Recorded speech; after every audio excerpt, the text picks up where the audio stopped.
Hey, I'm Jesse. Let's have a devotion.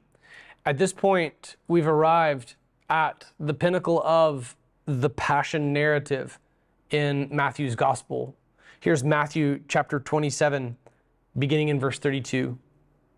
As they were going out, they found a Cyrenian man named Simon, meaning his name is Simon, he's from Cyrene. They forced him to carry his cross. When they came to a place called Golgotha, which means place of the skull, some speculate this actually could have been the same mountain where Abraham was told by God to sacrifice Isaac before then at the last moment, telling him not to. Everything about Abraham and Isaac foreshadows this, by the way. When they came to the place called Golgotha, which means place of the skull, they gave him wine mixed with gall to drink. But when he tasted it, he refused to drink it. After crucifying him, they divided his clothes by casting lots. Then they sat down and were guarding him there.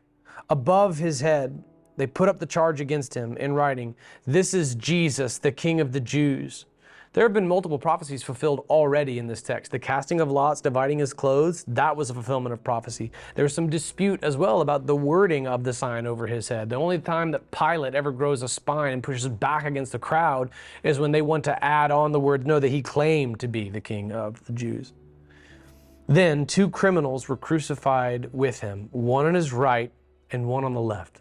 This is where we get the imagery of 3 crosses, and the central one being Jesus's. That's Matthew 27, verse 38. Those who passed by were yelling insults at him, shaking their heads and saying, "You who would destroy the temple and rebuild it in 3 days, save yourself. If you are the Son of God, come down from the cross." In the same way, the chief priests with the scribes and elders mocked him and said, "He saved others, but he cannot save himself. He is the King of Israel. Let him come down now from the cross, and we will believe in him. He trusts God. Let God rescue him now, if he takes pleasure in him. For he said, 'I am the Son of God.'"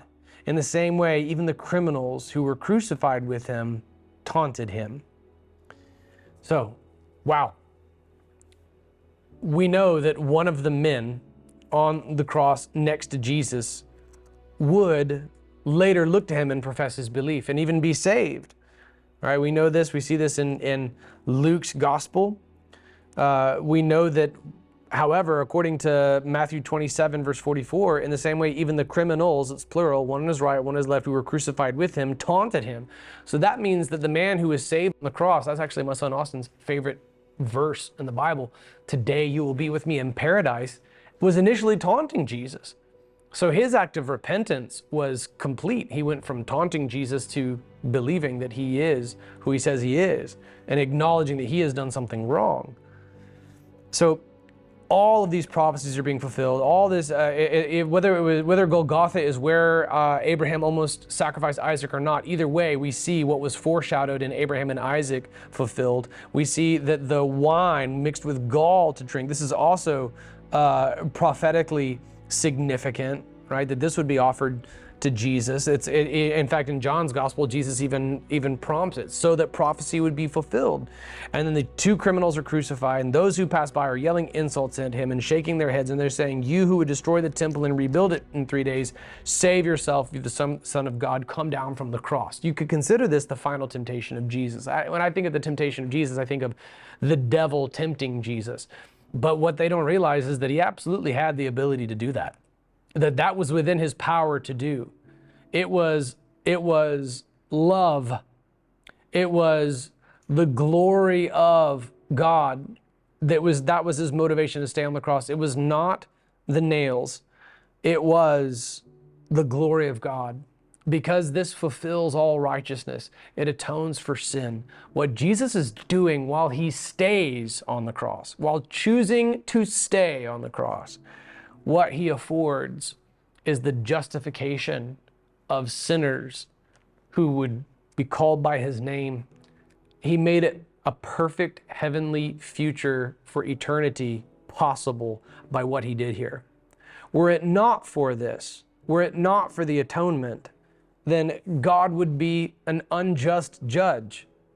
If he atoned for anybody at all without paying for it, then he would be a child playing in the sandbox with his toys, making up rules and then breaking them. No, he went with full adherence to his own law to the cross. He suffers the indignation. He suffers the physical brutality.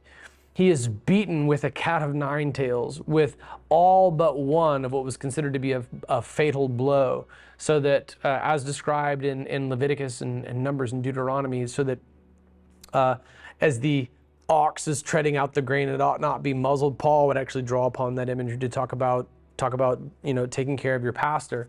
But in its original intent, it describes corporal punishment to be done within reason. He's given the cat of nine tails with 30 lashes minus one.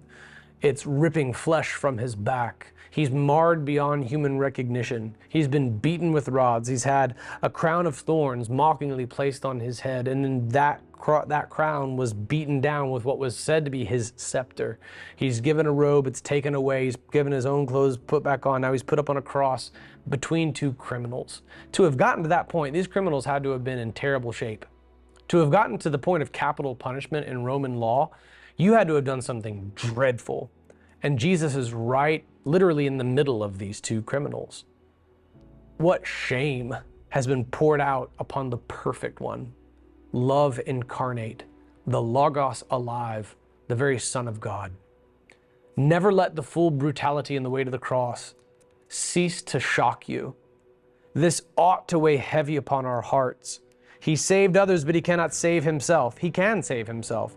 Come down from the cross. He very well could, but I'm so grateful he did not. He knew that he wouldn't. Here's Hebrews chapter 5, verses 8 and 9. Although he was the Son, he learned obedience from what he suffered. After he was perfected, he became the source of eternal salvation for all who obey him. That's Hebrews 5, verse 9. All of this was made possible because of what Christ endured.